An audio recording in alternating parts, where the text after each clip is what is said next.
pour cette restitution de résidence d'artiste. Alors, il faut savoir que l'artiste qui est avec nous, Laurent Soukoussas, a travaillé sur un projet qui s'appelle Eden. Et ce projet rentre dans le cadre aussi des rendez-vous au jardin, puisque nous avons choisi les mêmes dates pour pouvoir faire cette restitution et le vernissage de l'exposition collective que nous avons au Centre culturel. Alors, l'artiste ici présente, on la connaît depuis longtemps, hein, c'est une artiste qui a une sensibilité éco-design. C'est une chose qui est prouvée puisqu'elle travaille que les matériaux de récupération. Et donc, je vais lui passer la parole pour qu'elle puisse expliquer ce qu'elle a voulu représenter par Eden. Ce n'est pas l'Éden que l'on connaît avec la pomme, le serpent, voilà, tout ça, ni les belles choses, mais elle va nous expliquer ce qu'elle a voulu effectivement nous faire comprendre à travers cette île qui est ici présente. Alors bonsoir à tous. Bonsoir. Je vais vous parler directement d'Eden.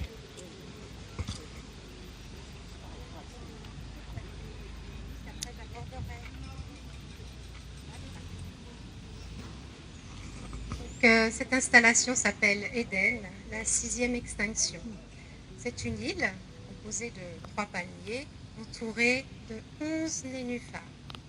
Sur cette île, une unique plume qui symbolise l'absence. Absence de végétal, d'animal et d'humain. L'installation questionne sur la présence du plastique et des microparticules dans notre environnement. Je suis partie du constat alarmant et je l'ai décliné en 3 tableaux. Donc le premier, c'était Après l'homme, le bleu. C'était une manifestation de Creole Garden de Ouianard au Memorial Act en 2017-2018. Le deuxième, c'était Happy Garden au Festival Bleu Outre-mer en 2018, puis à l'habitation Beau Soleil à Saint-Claude pour la 2e édition de Creole Garden de Ouianard. L'installation est actuellement visible dans les jardins de l'habitation Laramée jusqu'en fin juillet, si vous voulez voir un petit peu comment elle est. Donc, Eden, c'est espace de destruction de l'environnement naturel.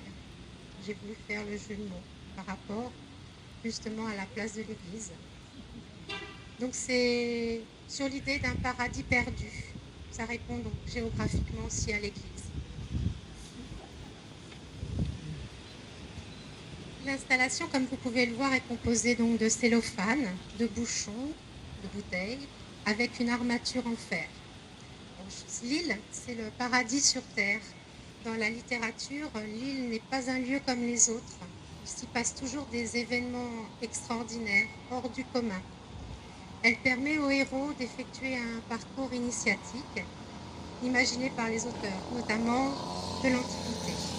Le sujet de l'île vient naturellement dans la géographie grecque, l'Odyssée d'Homère. Elle est associée à une quête de sens pour les héros antiques qui voient son destin bouleversé par des dieux jaloux. La notion d'île nous renvoie aussi à cette paradis perdu, avec le mythe de l'Atlantide abordé par Platon et repris ensuite par bien d'autres auteurs.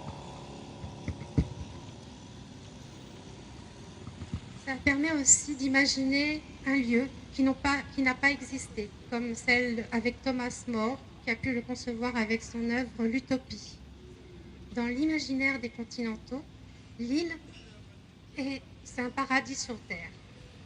Ensuite, l'eau, la purification. Pour les scientifiques, ils ont analysé l'eau du robinet de dizaines de pays et les résultats sont alarmants.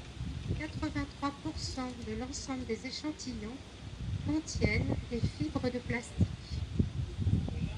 Des océans à nos organismes, nous savons maintenant assez de données d'études sur la faune, la flore et l'impact que cela a sur la vie sauvage. Nous ne pouvons plus croire que cela ne peut pas nous affecter d'une façon ou d'une autre.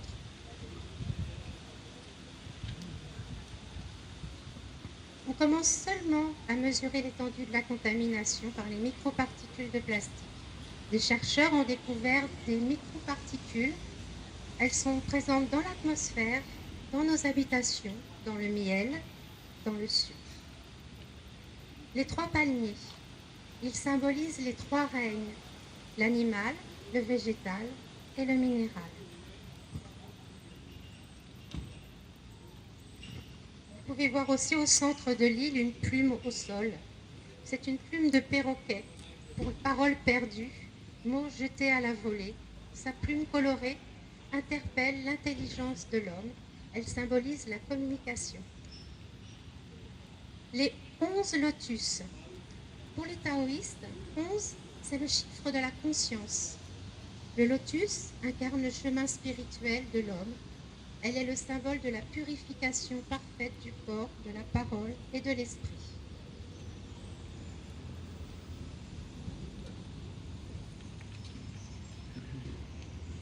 On retrouve la fleur de lotus dans de nombreuses cultures et religions dans le monde. Elle prend ses racines dans la vase et pousse à travers l'eau pour que sa fleur s'élève, s'ouvre à la lumière du soleil.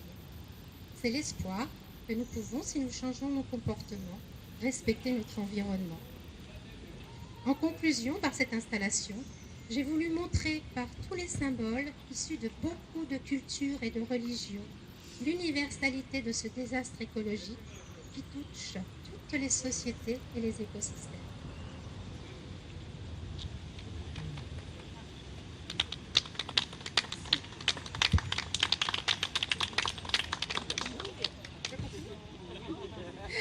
Alors, pour cette résidence, j'ai utilisé donc, le poste à souder, la meuleuse, le décapeur thermique, le four, le fer à souder, la pince à rivet, la visseuse et puis du petit matériel. Pour les matériaux par eux-mêmes, il y a 40 kilos de bouchons, soit 14 000 bouchons. Il y a 200 bouteilles et puis bien sûr le cellophane.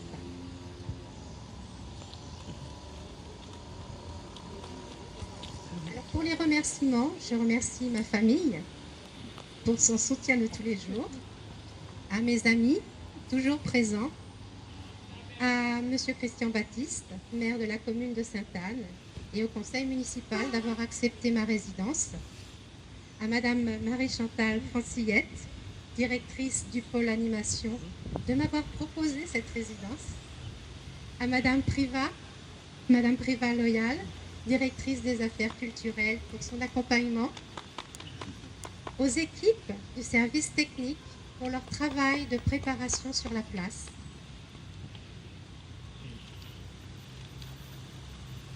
aux enseignants et aux élèves pour leur accueil dans les établissements. Et puis merci aux usines West Indies Pack, Caroline, Matouba, Capes, de m'avoir autorisé à récupérer du matériel voué au recyclage.